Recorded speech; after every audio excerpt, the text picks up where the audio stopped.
ఎన్నికల సమయంలో ఎన్డీఏ కూటమి ప్రభుత్వం ఏర్పరిచిన వెంటనే పంచాయతీరాజ్ వ్యవస్థని బలోపేతం చేస్తాం. ప్రభుత్వ పనితీరులో పారదర్శకత, జవాబుదారీతనం తీసుకొస్తామని మాట ఇచ్చాం. ఇచ్చిన మాట ప్రకారం ఈ నెల 23వ తేదీన దేశంలో మునిపెన్నడూ లేని విధంగా, జరగని విధంగా రాష్ట్రంలోని 13,326 పంచాయతీల్లో 4,500 కోట్ల రూపాయల నిధులతో 87 రకాల పనులతో గ్రామాభివృద్ధి చెందేలా, 9 కోట్ల పని దినాలతో 54 లక్షల కుటుంబాలకు ఉపాధి కల్పించేలా మహాత్మా గాంధీ జాతీయ గ్రామీణ ఉపాధి హామీ పథకం కోసం ఒకే రోజున గ్రామ సభలు నిర్వహించి తీర్మానాలు చేస్తున్నాం. దేశంలోనే పంచాయతీ వ్యవస్థను ప్రవేశపెట్టిన రెండో రాష్ట్రం మనదే. 73వ రాజ్యాంగ సవరణ ద్వారా పంచాయతీలకు రాజ్యాంగ ప్రతిపత్తి కల్పించి 3 దశాబ్దాలు దాటింది. ఇప్పుడు రెండో తరం సంస్కరణలతో పంచాయతీ మలిదశ విప్లవం మన ఆంధ్ర రాష్ట్రం నుంచే మొదలు పెడుతున్నాం. గత 3 దశాబ్దాలుగా ప్రతి స్వాతంత్ర దినోత్సవానికి, గణతంత్ర దినోత్సవ వేడుకలకు మైనర్, మేజర్ పంచాయతీలకు నామమాత్రంగా 100 రూపాయలు, 200 రూపాయలు మాత్రమే ఇస్తూ వచ్చారు. మనం తీసుకొస్తున్న పంచాయతీ సంస్కరణలో భాగంగా 100 రూపాయలను 10,000 రూపాయలు, 250 రూపాయలను 25,000కు పెంచి మా ఎన్డీఏ ప్రభుత్వం చిత్తశుద్ధిని చూపాం. ఆ సంస్కరణలు కొనసాగింపుగా గ్రామ సభలు నిర్వహిస్తున్నాం. గ్రామ సభ అంటే ఒక 10 మంది చేరడం కాదు, గ్రామాభివృద్ధికి బాధ్యత తీసుకోవటం, మన గ్రామాన్ని మనమే పరిపాలించుకోవడం. భారతదేశపు మూలాలు, జీవం, చైతన్యం మన పల్లెల్లోనే పదిలంగా ఉంటుందని మహాత్మా గాంధీ గారు చెప్పారు. అలాంటి పల్లెల బాగు కోసం ప్రధానమంత్రి శ్రీ నరేంద్ర మోదీ గారి సంకల్పంతో, ముఖ్యమంత్రి శ్రీ చంద్రబాబు గారి నేతృత్వంలో పంచాయతీరాజ్ శాఖ మంత్రిత్వ శాఖ సారథ్యంలో సాధారణ పంచాయతీలను స్వయం శక్తి పంచాయతీలుగా సాకారం చేసుకునేలా మేము ఈ పంచాయతీల గ్రామ సభల్లో పాల్గొనండి, దిగ్విజయం చేయండి. జై హింద్.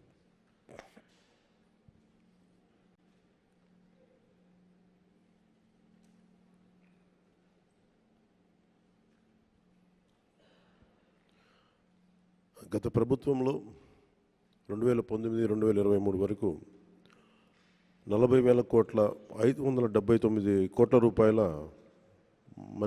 జాతీయ ఉపాధి హామీ పథకం పనులు చేశారు. కానీ అవి ఎక్కడ కూడా దాని రిజల్ట్ ఎక్కడ క్షేత్రస్థాయిలో కనిపించలేదు. దేనికి వాడారు డబ్బులు? పనులకే వాడుంటే, ఇన్ఫ్రాస్ట్రక్చర్ డెవలప్మెంట్కే వాడుంటే రిజల్ట్స్ కనిపించాయి. రిజల్ట్స్ ఎక్కడ నామమాత్రంగానే ఉన్నాయి. అలాగే పోయినసారి అంతకుముందు 2019-24కి దాదాపు 240 కోట్లు పైచిలకు పంచాయతీల నుంచి ఆదాయం వచ్చేది. అందరికీ పెరిగినాయి కానీ పంచాయతీలకు ఆదాయం తగ్గిపోయింది ఈ వైసీపీ వచ్చాక. సో వాళ్ళు 170 కోట్లకు పరిమితం చేశారు. 19-24 అప్పుడు 240 కోట్ల నుంచి 270 కోట్ల దాకా వస్తే 19-23కి వాళ్ళు 170 కోట్లకు పట్టుకొచ్చారు. ట్యాక్సెస్ కలెక్ట్ చేయడం మానేశారు. ఏం చేశారు? అదొకటి ఒక ఇది ఉండిపోయింది. ఇది మేము చాలా త్రికరణ శుద్ధితో మార్చాలనుకుంటున్నాం. పంచాయతీలను బలోపేతం చేయాలి. వాటి కాళ్ళ మీద వాటి నిలబడగలిగే పంచాయతీలు ఉండాలి. సెల్ఫ్ జనరేటింగ్ పంచాయత్స్, వాటి విద్యుత్తుని అవే ఉత్పత్తి చేసుకునేలాగా రాష్ట్ర అభివృద్ధిలోనే కాదు, దేశ అభివృద్ధిలో కూడా చాలా కీలకమైన పంచాయతీలు కీలకంగా ఉండాలి అని చెప్పి మన రివ్యూ మీటింగ్స్లో కూడా చాలా ముఖ్యమంత్రి గారితో జరిగిన రివ్యూ మీటింగ్లు కూడా తీసుకున్నాం. అలాగే ప్రతి పంచాయతీకి ఒక యూనిక్ గుణం ఉంటుంది, ఒక ప్రత్యేక గుణం ఉంటుంది. ఇప్పుడు మనకి విశాఖపట్నం ఆనందపురం విలేజ్, ఆనందపురం మండలం, విశాఖపట్నం లాంటి చోట ప్రత్యేకత అక్కడ పువ్వులు. అక్కడి నుంచి పువ్వులు ఎక్స్పోర్ట్ చేసే విధంగా కొన్ని ప్రత్యేకించి పెట్టుకోవచ్చు మనం. అలాగే అరకు కాఫీ మన అరకు విలేజ్ నుంచి వస్తుంది, అరకు మండలం నుంచి.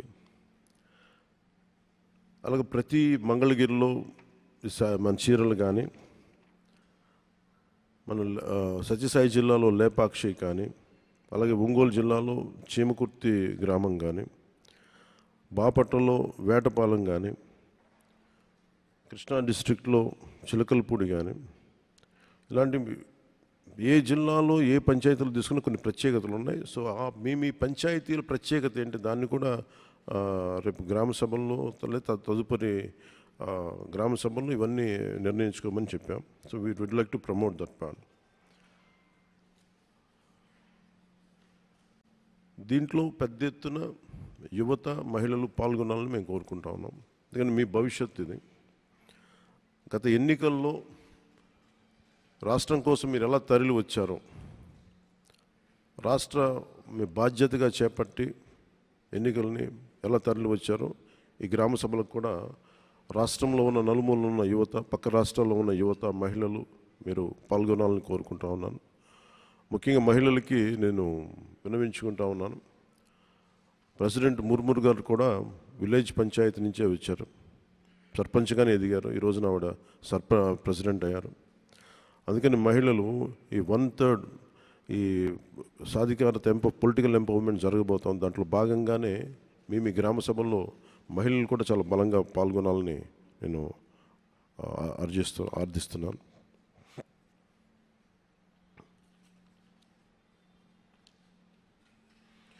అలాగే పంచాయతీలకు సంబంధించి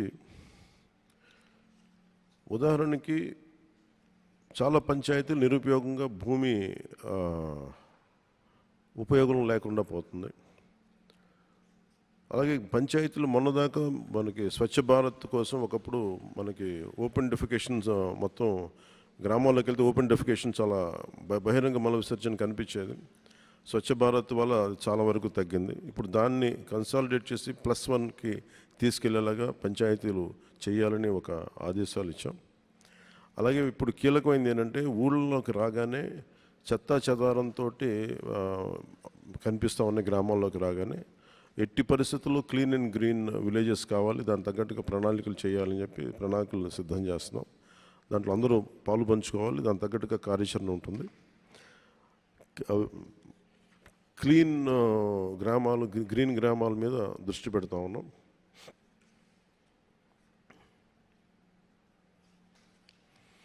ఇంకొకటి కీలకమైనది ఏం చెప్పామంటే, మన భారతదేశానికి కలప ఒక్క డెన్మార్క్ నుంచే దాదాపు 6,000 కోట్ల విలువైన కలప ఇంపోర్ట్ చేసుకుంటాం. దాదాపు 1,700 కోట్ల కేజీలు ఒక డెన్మార్క్ నుంచి ఇంపోర్ట్ చేసుకుంటాం. 6,000 కోట్ల రూపాయలు వర్త్. అంటే మన విదేశ మారక ద్రవ్యం చెక్క ఇంపోర్ట్ కోసం మనం తీసుకోవాల్సి వస్తుంది. అది ఎక్కడి నుంచి తీసుకుంటున్నాం? డెన్మార్క్ దేశం నుంచి. డెన్మార్క్ మన ఆంధ్రప్రదేశ్తో కంపేర్ చేస్తే దాదాపు దాంట్లో ఒక 0.6 టైమ్స్ ఉంటుంది. కనీసం ఒక పావంతు కూడా ఉన్న దేశం అది. కానీ దాని నుంచి మనం దేశం ఎంత ఇంపోర్ట్ చేసుకుంటాం? మనం 3.8 టైమ్స్ ఎక్కువ డెన్మార్క్ వైశాల్యం కంటే కూడా. సో మేము కోరుకుంటుంది పంచాయతీ వ్యవస్థలో మేము చేయదలుచుకుంది ఏంటంటే, ప్రతి పంచాయతీలో 5 నుంచి 15 ఎకరాలు పంచాయతీ భూమి ఉంటుంది. ఆ భూమిలో మనకు కావాల్సిన కలపని మన సోషల్ ఫారెస్ట్రీ పెంచి దాని మీద దాన్ని వెల్త్ క్రియేషన్ జరగాలి త్రూ ఫారెస్ట్. దానికి కనుక ఒక ప్రాపర్టీ ఇంటర్నేషనల్ లేబులింగ్ ఒకటి వేయించి ఒక స్టాంప్ ఒక ISI మార్క్ లాంటిది ఒకటి వేయిస్తే దానికి విలువ చాలా ఉంటుంది అని చెప్పి చాలా మంది తెలియజేశారు. అది కూడా ఇంక్లూడ్ చేస్తూ ఉన్నాం. సో ప్రతి ఈ నరేగా ఫండ్స్ మొత్తం ఒక 87 పనులకి దీన్ని అప్లై చేస్తూ ఉన్నాం. ముఖ్యంగా ఫారెస్ట్ ట్రెంచెస్ తవ్వటం, అలాగే కొన్నిసారి మూగజీవాలు అడవుల నుంచి బయటకు వచ్చేస్తుంటే నీటి సౌకర్యాలు లేక, అలాగే లోపల అడవుల్లో కూడా ఈ వాటర్ ట్రెంచెస్ తవ్వి ఊటబావులు లాంటివి క్రియేట్ చేసి వాటికి వాటర్ సోర్స్ క్రియేట్ చేయడం కూడా నరేగా పనుల్లో ఒకటి కీలకమైంది.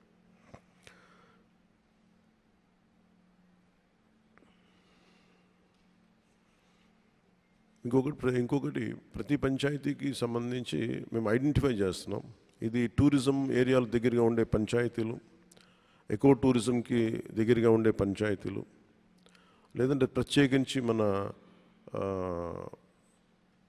ఉప్పాడ మంగళగిరి లాంటి చోట ప్రత్యేకంగా మన చీరలు మన నేతలు మన నేత పరిశ్రమలు ఉన్నాయి, దాన్ని ప్రత్యేకంగా విజిట్ చేసేలాగా. ఇప్పుడు చాలామంది కంచికి వెళ్తారు ఆ చీరలు కొనుక్కోవడం కోసం. సో అలాంటి సౌకర్యాలు వాళ్ళ ఊళ్ళకి వచ్చి మగ్గాల దగ్గరికి వచ్చి చూసుకొని కొనుక్కోలేక ఇట్లాంటివి ప్రత్యేకమైన దృష్టి పెడతా ఉన్నాం. సో ఈ దృష్టిలో మేమందరం పనిచేసుకుంటూ వెళ్తున్నాం తెలియజేసుకుంటూ, రేపు మీ అందరి సహాయ సహకారాలు కూడా కావాలి. మొట్టమొదటిసారి భారతదేశంలోనే ఇన్ని వేల పంచాయతీలకి చేయలేదు, దానికి మనం శ్రీకారం చుట్టాం. ఈ కొత్త ప్రభుత్వానికి మీడియా వారి ఆశీస్సులు, మీ సహాయ సహకారాలు కావాలని కోరుకుంటూ సెలవు తీసుకుంటున్నాను.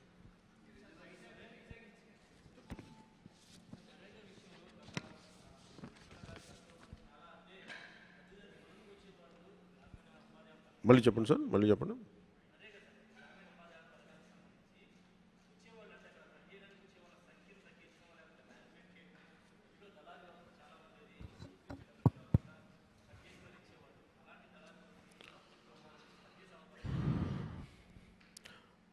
మీకు చూపించాను కదా, దీంట్లో ఇందాక మీకు చదివిన దాంట్లో 40,579 కోట్ల పనులు అలాట్ చేశారు పోయినసారి.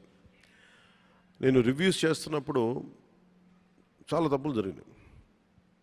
ఉదాహరణకి పైప్ లైన్లు వేశారు. ఈయన నరేగా పనులు ఏం చేశారు, పైప్ లైన్లో కూడా జల్ జీవన్ మిషన్ కోసం పైప్ లైన్లు వేసి దానికి కూడా వాడారు. చివరికి చూస్తే పైప్ లైన్లు వేస్తున్నాయి కానీ వాటికి కనెక్టింగ్ సోర్స్ పాయింట్ లేదు, ఎక్కడికి ఇవ్వాలో తెలియదు, పైప్ లైన్లు అయితే వేస్తున్నాయి. అలాగే కొన్ని చోట్ల సర్పంచులు కూడా తెలియదు. సర్పంచులు ఏం చేశారు, నాయకులు ఏం చేశారంటే కొంతమంది ఆ ప్రభుత్వ నాయకులు మస్తర్ బుక్ పుస్తకం తీసుకొచ్చి మీరు దాంట్లో సంతకాలు పెట్టించుకొని ఒక 10 మంది 15 మంది చేత తహసీల్దార్ ఆఫీసులో వచ్చి సంతకాలు పెట్టించుకొని పంపించేశారు. దారుణం ఏంటంటే సర్పంచులు కూడా తెలియదు ఏ పనులు ఏం దేనికి జరిగినాయి అని. చాలా అవకతవకలు, చాలా మనీ దుర్వినియోగం అయితే జరిగింది. దానికి ఇప్పుడు ఏంటంటే మనకి సోషల్ ఆడిట్ చాలా బలహీనంగా పనిచేస్తుంది. మన రివ్యూ మీటింగ్లో కూడా మాట్లాడుతుంది, నిఘా విభాగానికి ఇంకొక నిఘా విభాగం పెట్టాల్సిన అవసరం వచ్చిందని.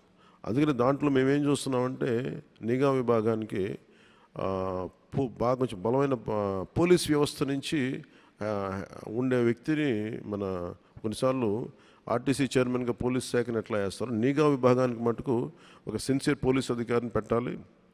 ఈ సోషల్ ఆడిట్ విభాగానికి ఏమైనా అవకతవకల్ని తగ్గించేలాగా లేకుండా చూసే బాధ్యత అలాంటి వ్యక్తి ఉంటే బాగుంటుందని మేము నమ్ముకున్నాం. అది మా ఇంటర్నల్ మీటింగ్స్లో వచ్చింది. I think that would one issue which we can I think we will take it forward.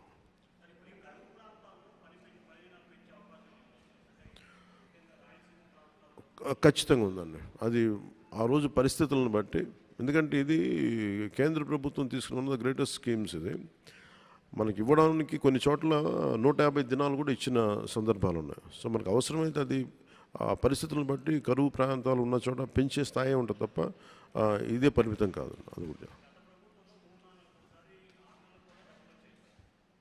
డబ్బులు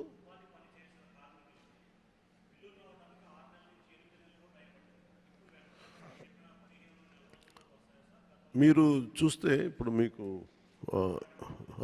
ఫస్ట్ టైం ఏం చేసామంటే, నేను పంచాయతీ వ్యవస్థ నేను తీసుకోగా నేను అడిగింది ఏంటంటే పంచాయతీలో ఏ పనులు చేసినా సిటిజన్స్ ఇన్ఫర్మేషన్ బోర్డు ఉండాలి. ఇదివరకు ఉన్నాయా అంటే ఆ ప్రాక్టీస్ 20 years బ్యాక్ ఉండేది, ఇప్పుడు పెట్టట్లేదు అని పెట్టారు. ఎందుకు పెట్టట్లేదు అని పెద్ద రీజన్ ఏం లేదు, అది అడిగేవాళ్ళు లేరు. నేను చెప్పాను ప్రతి చోట పంచాయతీ సిటిజన్ ఇన్ఫర్మేషన్ బోర్డు ఉండాలి.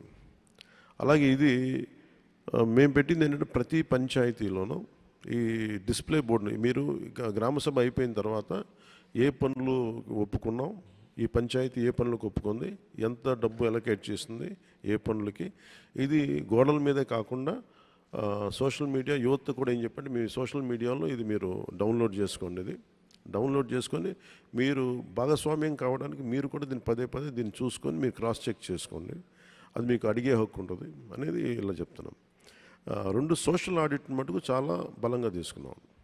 సోషల్ ఆడిట్లు గతంలో కూడా మన సోషల్ ఆడిట్ చేసిన హెడ్ మీద కూడా చాలా అభియోగాలు వచ్చినాయి. ఆయనతో నేను మాట్లాడాను కానీ ఆయనతో అభియోగాలు వచ్చినాయి. అందువల్ల ఆయన రిజైన్ చేయించేసాం. రకరకాల అభియోగాలు వచ్చినాయి. అంటే కొన్ని చోట్ల సోషల్ ఆడిట్లో ఏముందంటే పాపం సిన్సియర్గా పనిచేసే వాళ్ళని కూడా బెదిరించి వాళ్ళు చేయించకుండా చేయటం, కొంతమంది ఏమో పనులు చేయని వాళ్ళని చేత ఇట్లాగా అసలు కథలు చదివే కొద్దీ కొన్ని టీవీ సీరియల్గా పుంకాలుగా వస్తూ ఉంటాయి. అందుకనే we have a good team of panchayat officials.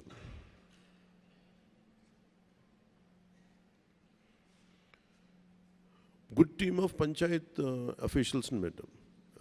Panchayat వ్యవస్థ కానీ ఎన్ని డిపార్ట్మెంటల్ వ్యవస్థ ఎలా పనిచేస్తుంటే ఎవరైతే దాన్ని నడుపుతారో ఆ వ్యక్తి తాలూకు కమిట్మెంట్ బట్టి కింద అదే పర్క్యులేట్ అవుద్ది. సో నేనేం చెప్పానంటే పంచాయతీరాజ్ వ్యవస్థకి ఇది మేము చాలా నలిగి కష్టపడి ఇక్కడ దాకా వచ్చాం. The purpose of this entire elections is to bring transparency and accountability. జవాబుదారితనం తీసుకొస్తాం, పారదర్శకత తీసుకొస్తాం. దాంట్లో భాగంగానే మేము ఇది చేస్తాం, ఇలా చేయబోతున్నాం అని చెప్పాం. ఐ థింక్ అధికారులందరూ కూడా దాన్ని అర్థం చేసుకున్నారు. అండ్ వీఆర్ రెగ్యులర్గా దాన్ని మానిటరింగ్ చేస్తూ ఉన్నాం. ఇప్పుడు ఇందాక మీరు అడిగిన ప్రశ్నకి 6 నెలలు మనకి మన్రేగా పనులకి డబ్బులు ఇవ్వలేదు గత అంటే మేము రాగానే వచ్చిన 2 నెలల్లోపే 2,000 కోట్లు ఆగస్టు 8కి 2,000 కోట్ల రూపాయలు విడుదల చేసామండి. అలాగే మెటీరియల్ కాంపోనెంట్ గ్రాంట్ కూడా వచ్చింది, అది కూడా ఇచ్చేస్తాం. అంటే ఇదేముందంటే కేంద్రం ఎవరు వచ్చిన బ్యాంక్స్ కానీ లోన్స్ వాళ్ళు ఒకటే అడుగుతుంది ఏంటంటే మీరు పేమెంట్ చేస్తారు, మీరు నిలబడతారు అంటే మాకు it's all about trust issues. ఇవన్నీ వచ్చిన డబ్బులు మీరు దుర్వినియోగం చేసి అటు వెళ్ళిపోతాయి అంటే మాకు భయం ఉంటుంది.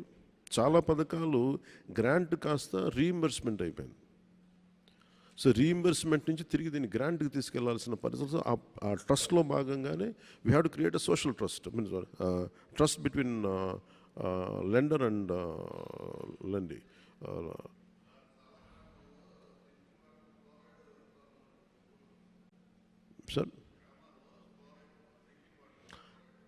సార్ ఒక్కటి మనం దీంట్లో మీరు రైట్ ప్రశ్న, అది ఫ్లోరైడ్ పెరిగిపోవడానికి ఫస్ట్ బోర్వెల్స్ డీప్గా వేసేస్తున్నాం. ఒక లోపలికి వెళ్తే మీరు అనేది పల్నాడు కానీ గుంటూరు కానీ కొన్ని మన మార్కాపురం ఇలాంటి ఒంగోలు చోట ఇంకా మన ఇల్లే కొద్దీ డీప్గా మీకు ఫ్లోరైడ్ పడుద్ది ఎక్కడైనా సరే. మీరు నల్గొండ ఒక ఎగ్జాంపుల్ చూస్తే నల్గొండ చాలా వరకు ఇట్లాగే ఉండేది.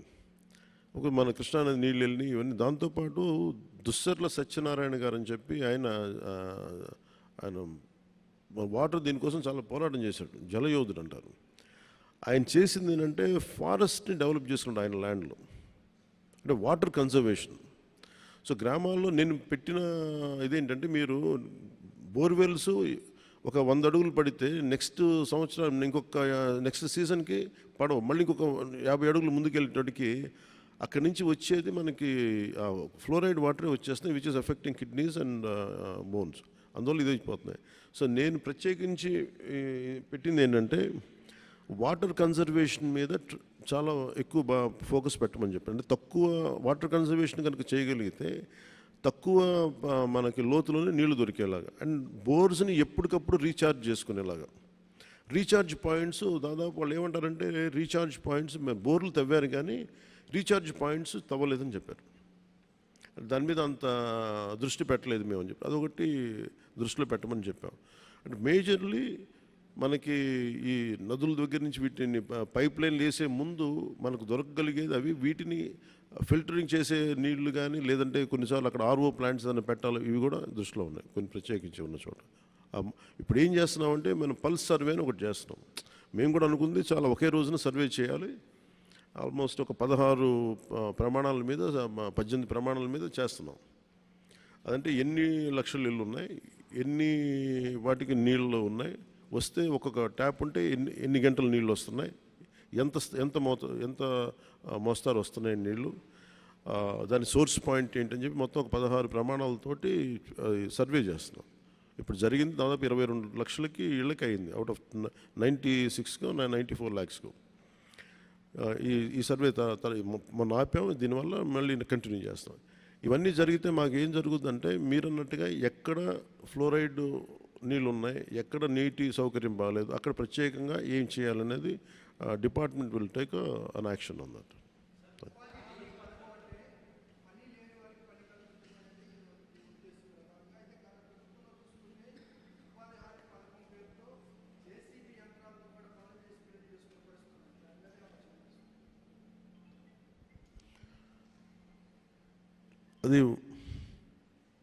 అది ఏ పరిస్థితుల్లో ఒకసారి కూర్చోవాలండి. అంటే దాని మీద మరి ఏ పరిస్థితుల్లో చేశారో అది ఒకసారి ఏమవుద్దంటే కొన్ని వ్యక్తిగత పనులు కూడా వాడచ్చు. మేబీ వర్క్ కాంపోనెంటు ఉపాధి హామీ పథకాన్ని తీసుకొని వాళ్ళు ప్రైవేట్ వ్యక్తులు అది పెట్టుకున్నారు లేదు ఒకసారి విచారించగా దాని మీద స్పందించడం అది చూస్తాం.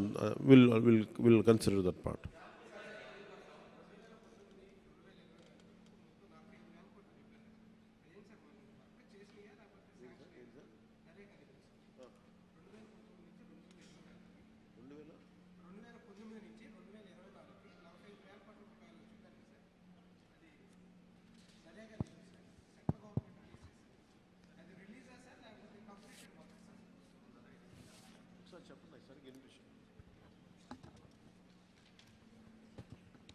Sir good morning sir.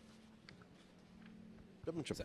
Sir 2019 నుంచి 2024కి 45,000 కోట్ల రూపాయలు సెంట్రల్ గవర్నమెంట్ నరేగా నిధులు రిలీజ్ చేసింది కదా సార్. అదంటే అది రిలీజ్ చేసిన అమౌంటా సార్ లేకపోతే మొత్తం ఇంప్లిమెంటేషన్ చేసిందా? ఇంప్లిమెంటేషన్ కానీ తీసుకున్నారు, ఇంప్లిమెంట్ చేసేసుకున్నాం. మనకి మురిగిపోయిన నిధులు ఎన్ని ఉన్నాయి సార్?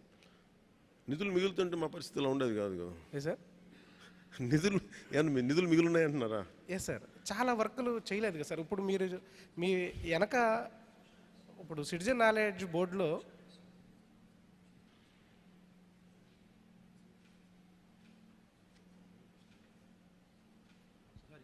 సార్ చెప్పండి సార్ 2019 నుంచి 2024 దాకా మొత్తం 45,000 కోట్ల రూపాయల నిధులు మంజూరు అయినాయా సార్ లేకపోతే మనం యూటిలైజేషన్ చేసామా? యూటిలైజ్ చేశారు. అసలు మంజూరైన నిధులు ఎన్ని సార్? మంజూరైన యూటిలైజ్ చేశారు. అంటే ఏం లేదు సార్, ఇప్పుడు మనకి ఇయర్లీ ప్లానింగ్ ఉంటుంది కదా సార్. ఇప్పుడు 60,000 కోట్లు 70,000 కోట్లు అని చెప్పేసి మనకు నరేగా నిధులు మన స్టేట్కి ఉంటుంది కదా సార్. ఇప్పుడు దీంట్లో ఏంటంటే మనకు 45,000 కోట్ల వరకు మనకు పనులు జరిగినాయి సార్. అంతే కదా సార్ మీరు చెప్పేది?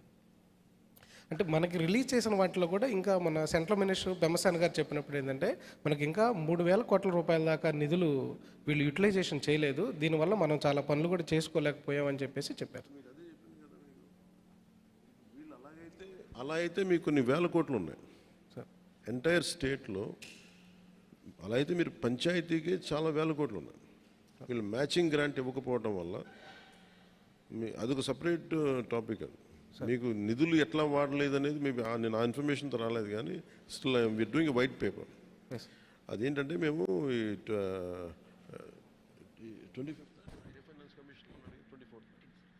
15th ఫైనాన్స్ కమిషన్ గ్రాంట్స్ ఇంకా వాళ్ళు సరిగ్గా ఉపయోగించుకోలేదు. మరి చాలా గ్రాంట్స్ అట్లా ఉండిపోయినాయి, ఎందుకంటే వీళ్ళు మ్యాచింగ్ గ్రాంట్ ఇవ్వకపోవడం వల్ల. సో మీరు అలా తీసుకుంటే దాని it will be more than few thousands of crores, not just two. That part will let you know. ఆ ఇన్ఫర్మేషన్ ప్రస్తుతం నా దగ్గర లేదు. అంటే ఏం లేదు సార్, ఇప్పుడు నరేగాకి చేసేటటువంటి పనులు మీరు 84 రకాల పనులు నేను చెప్పారు. గత గవర్నమెంట్లో ఒక 7-8 పనులు కూడా దాంట్లో ఒక నాడు నేడు కింద తప్పితే ఇంకెక్కడా కూడా ఫోకస్ చేసింది లేదు. ఎక్కడ కూడా నాడు నేడు తప్పితే ఇంకా మిగతా ఏ పనులు కూడా ఇప్పుడు మీరు సిటిజన్ బోర్డు పెట్టారు కదా సార్, వాళ్ళు ఒక చెప్పాను కదా ఏ పనులు చేశారో ఎవరికి చెప్పలే. మేజర్ 2 ఇష్యూస్ అక్కడ 2 కరోనా పీరియడ్స్లో అది ఇష్టారాజ్యంగా వాడుకున్నారు. అది ఇండిపెండెంట్ వర్క్స్కి వెళ్ళిపోయినాయి ఎక్కువ, లేదంటే జనరల్గా డబ్బులు ఇచ్చి ఏ పని చేయించకుండా వదిలేశారా, ఇవన్నీ ఓన్లీ ఒక సోషల్ ఆడిట్, గతంలో జరిగిన సోషల్ ఆడిట్ మీద కొంత నివేదికలు తీస్తే దాని మీద ఉంటుంది. బట్ ఫ్యాక్ట్ ఏంటంటే గ్రాంటెడ్ మనీ ఏ డబ్బు అయితే వచ్చిందో ఆ డబ్బుకు తగ్గ సత్ఫలితాలు అయితే రాలేదు. అదైతే జరిగింది. అది ఎంత స్థాయిలో జరిగింది, ఏ స్థాయిలో జరిగింది అనేది మేము సోషల్ ఆడిట్ ద్వారా చేయమని చెప్పాము. సార్ ఫార్మా ఇష్యూ మీద, అది వైజాగ్ ఫార్మా ప్రమాదం మీద మీరు నిన్న రివ్యూ కూడా చేశారు కదా సార్. నిన్న వైజాగ్ ఫార్మా ప్రమాదం మీద రివ్యూ కూడా చేశారు. దాంట్లో యాజమాన్య వాళ్ళ నిర్లక్ష్యం ఉందని కూడా చెప్పారు. సో దానికి సంబంధించి మీ రెస్పాన్స్. అంటే ఇది నిన్న జరిగిన అనకాపల్లి జిల్లా అచ్యుతాపురం ఫార్మాసిస్లో జరిగింది. చాలా బాధ కలిగింది. చాలా ఇది రిపీటెడ్గా మొన్న ఒక 3 weeks బ్యాక్ కూడా ఒక జరిగింది. ఒకళ్ళు ఇద్దరు చనిపోయారు. నేను ఎప్పటికప్పుడు అడుగుతూ ఉన్నాను, ఇది పొల్యూషన్ కంట్రోల్ బోర్డు కింద రాదు. అంటే ఎన్ని ప్రమాదాలు మీకు అందరికీ తెలిసింది. పొల్యూషన్ అంటే పొల్యూషన్ ఎమిషన్స్ ఉన్నాయా లేదా చెక్ చేయడమే తప్ప, ప్రమాణాలు చెక్ చేయడం తప్ప, ఈ సేఫ్టీ నామ్స్ కానీ ఇవన్నీ ఈ మనకి director of factories, labour, fire department, అలాగే కేంద్ర ప్రభుత్వ ఆధ్వర్యంలో ఉండే petrol and explosive safety organisation పర్యవేక్షిస్తాయి.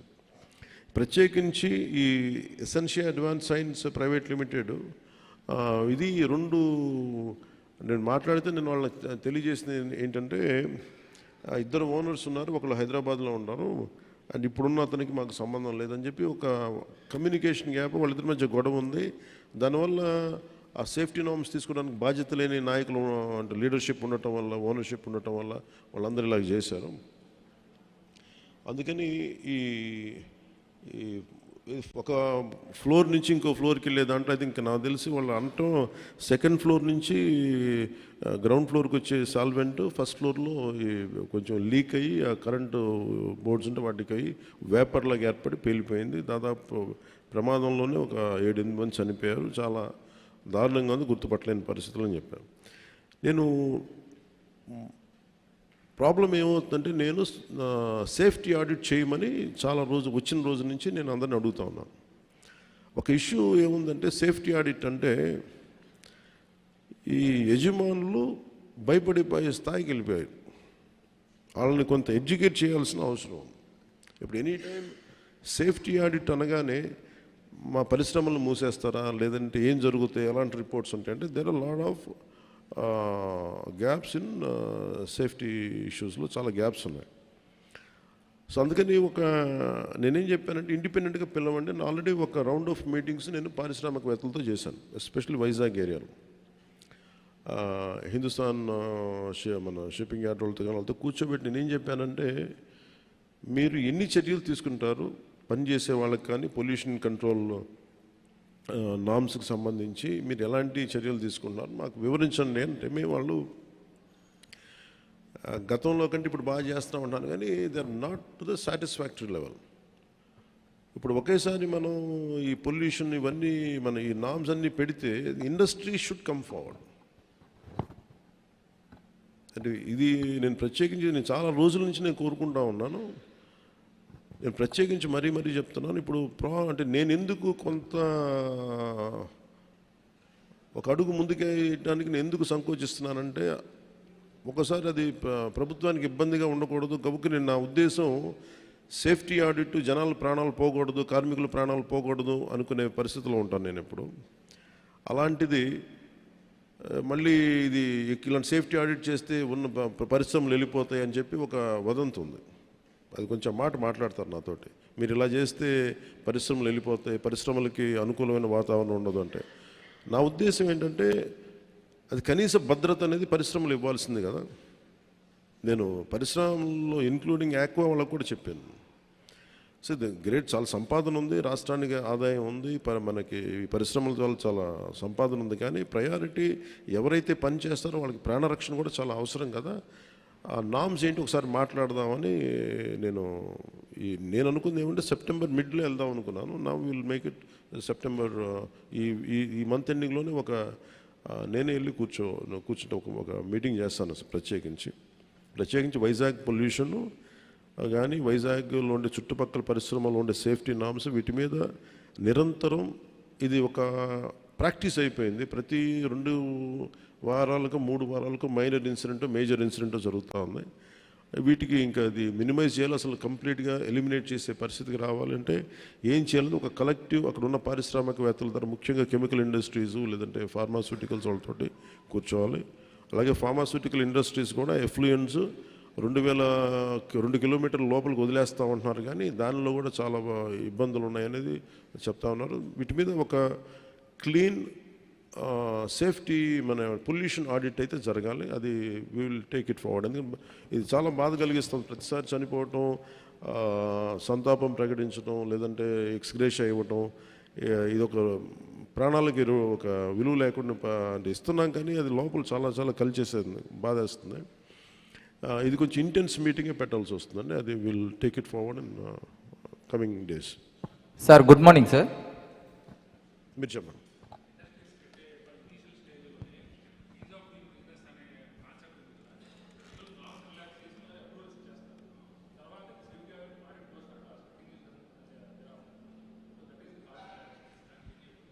ఇది నేను రాగానే అదే అడిగేదాన్ని. ఇదివరకు అంటే ఈజ్ ఆఫ్, ఇప్పుడు మన ఆర్థిక సంస్కరణలో భాగంగానే is of doing business is the major cause for it.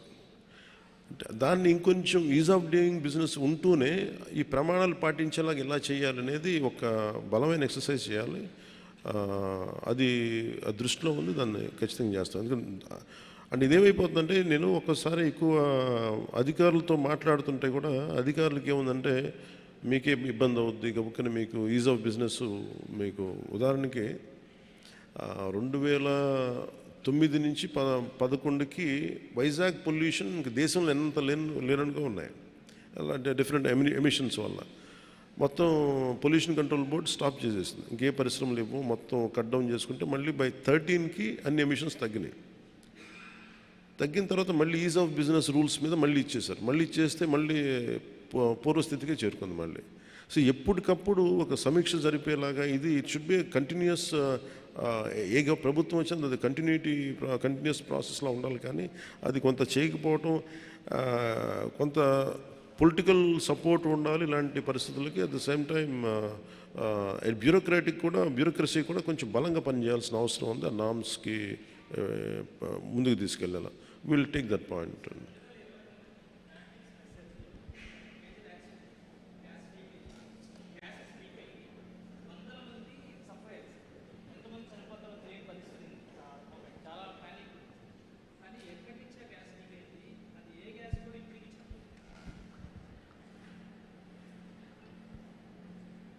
Brandix కదా, మొన్న కూడా జరిగింది. మనం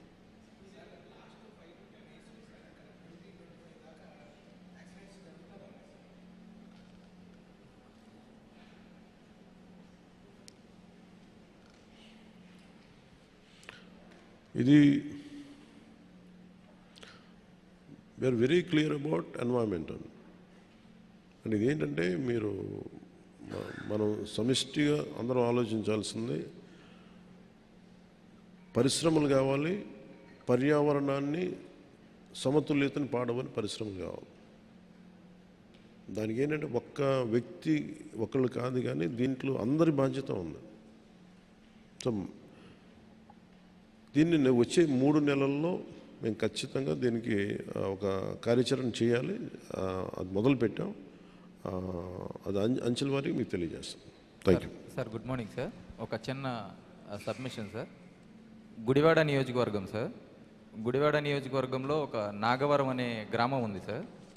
ఆ గ్రామం వచ్చేసి 2 నియోజకవర్గాలు, 2 మండలాలు, 2 పంచాయతీల్లో ఉండడం వల్ల ఊరికి ఎటువంటి ఫెసిలిటీస్ లేవు సార్. ఇప్పుడు కూడా స్టిల్ ఈ రోజుకి వాళ్ళు బోరుబావుల ద్వారా డ్రింకింగ్ వాటర్ తాగుతున్నారు సార్. అవి బోరుబావులన్నీ ఎండిపోయి వాళ్ళకి డ్రింకింగ్ వాటర్ కూడా లేవు సార్ ఆ గ్రామంలో.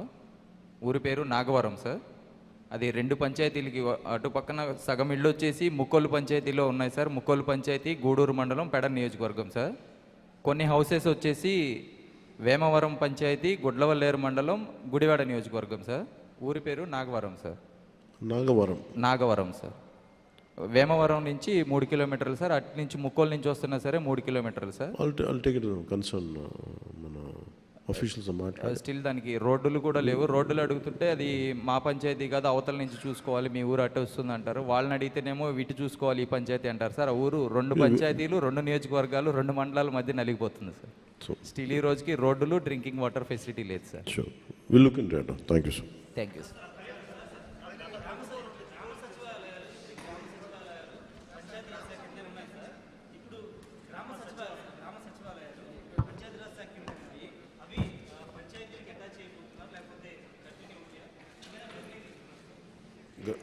గ్రామ సచివాలయ దాని మీద డిస్కషన్ జరుగుతుంది. ఏది అప్రోప్రియేట్ ఉంటే దాన్ని ముందుకు తీసుకెళ్తాం.